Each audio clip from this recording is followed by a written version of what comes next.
Kasih ibu kepada beta tak terkira sepanjang masa, hanya memberi tak harap kembali, bagai sang surya menyinari dunia.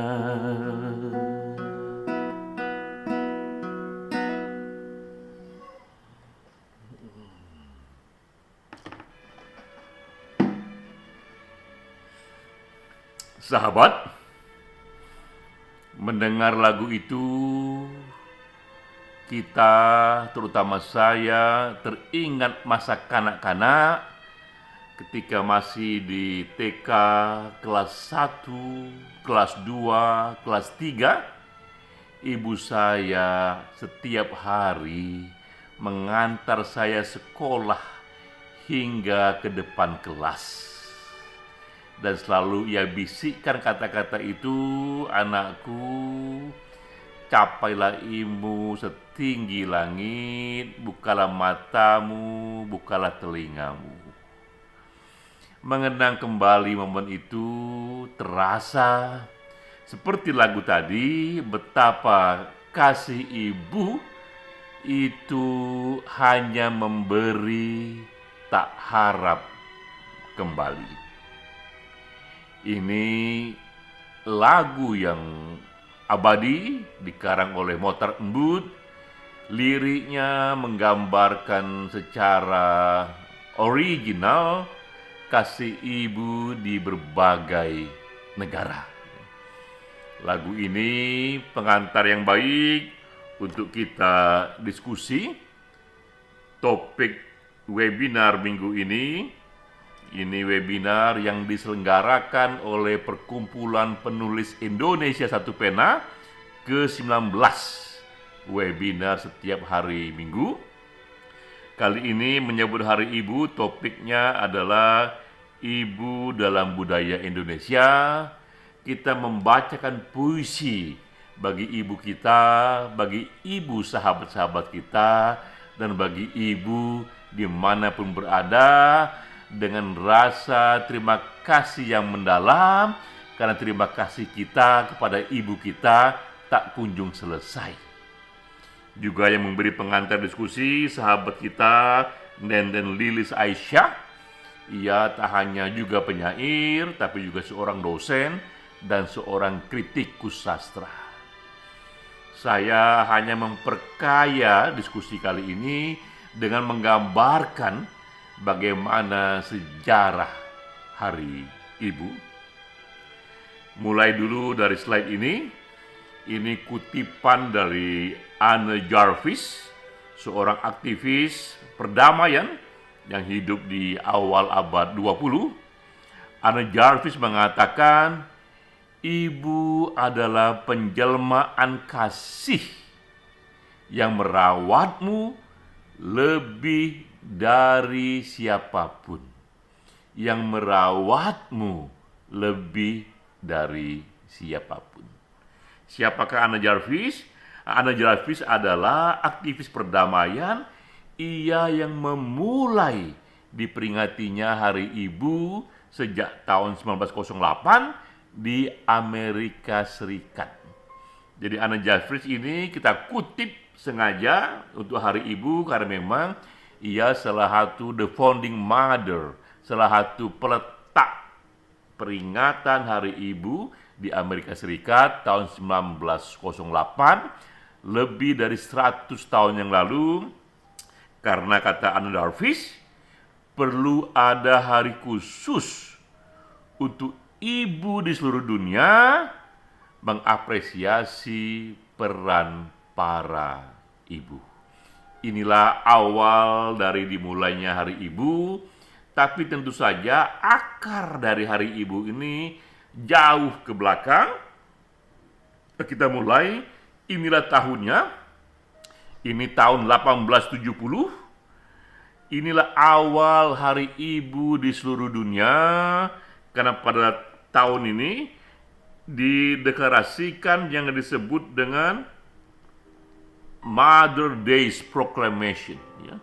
Ini hari yang sebenarnya waktu itu adalah hari yang dikobarkan para pecinta perdamaian, wanita pecinta perdamaian, karena yang menjadi pesan mereka adalah meminta para ibu di seluruh dunia agar membujuk suaminya dan juga anak lelakinya untuk tidak pergi perang.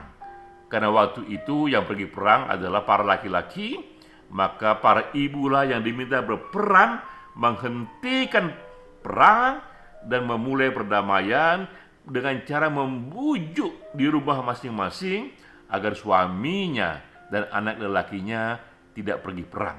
Di hari itulah bersama dideklarasikan ini Mother's Day Proclamation.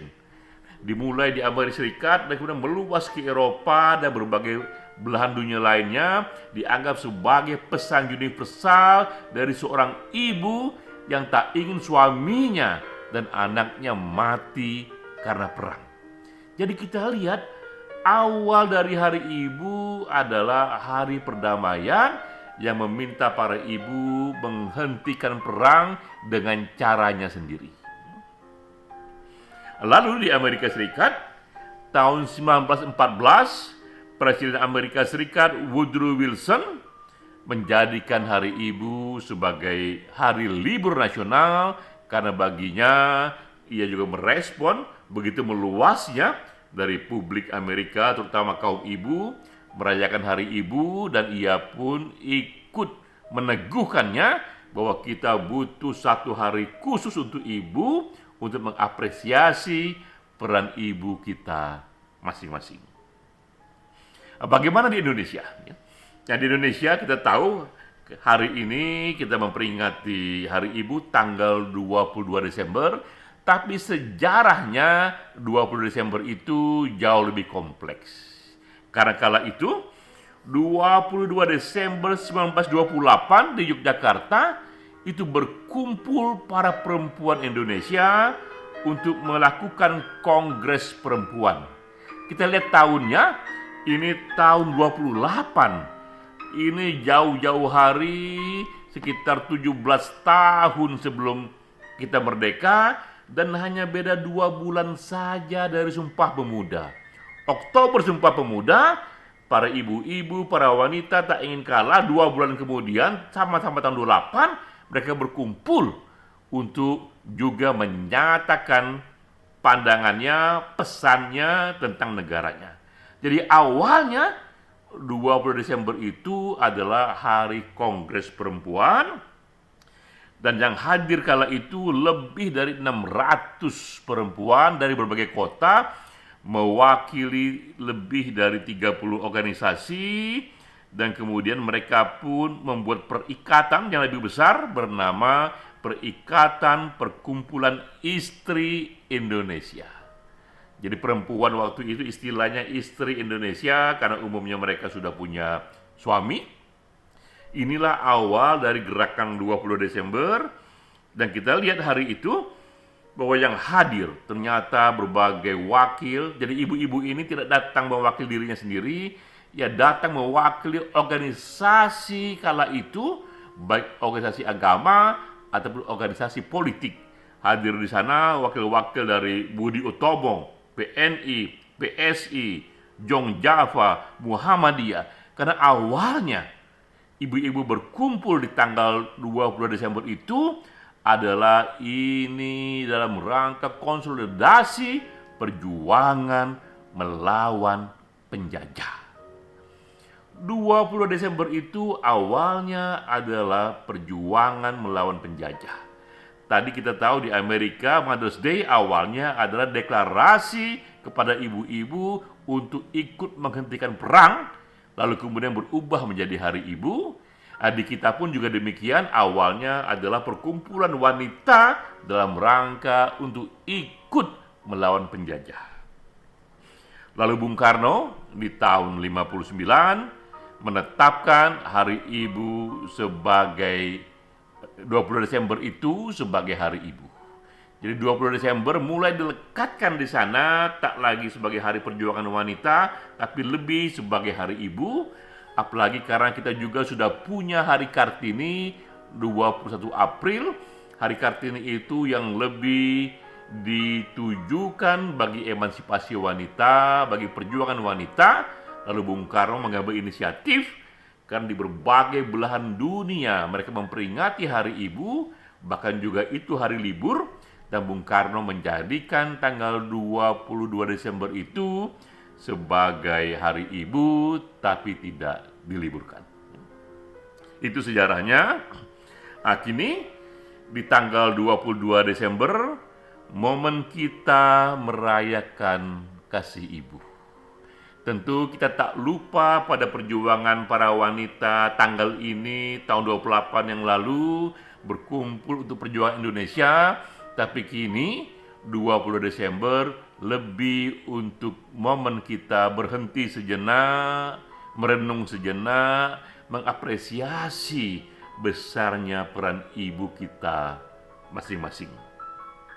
Saya pun teringat ibu saya sudah wafat 2 tahun lalu. Sudah 8 tahun sebelum wafat ibu saya di kursi roda, dan saya acap kali mengajaknya untuk jalan-jalan sore hari.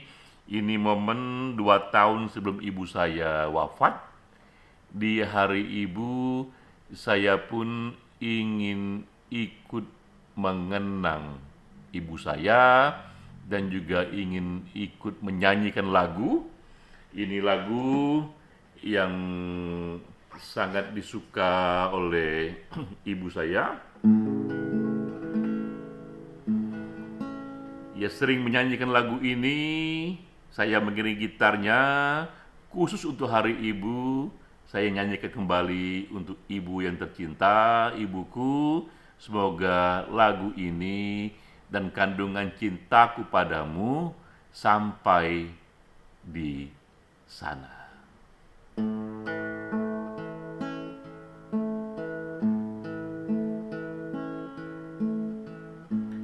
Bila sinar bulan turun,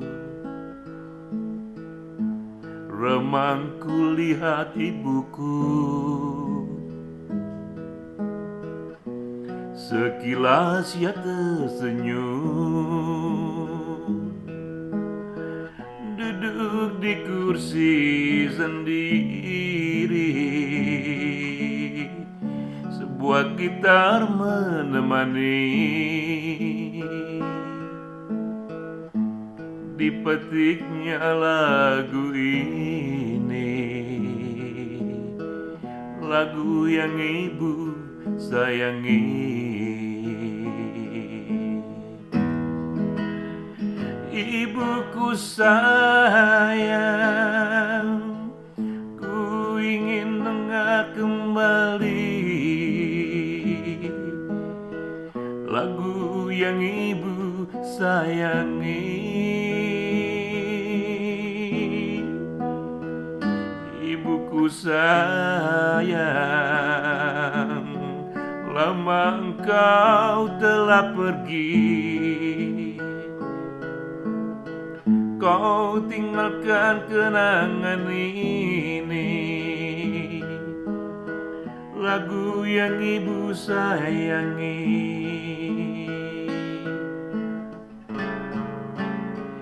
Ibuku sayang, lama engkau telah pergi. Kau tinggalkan kenangan ini, lagu yang ibu sayangi.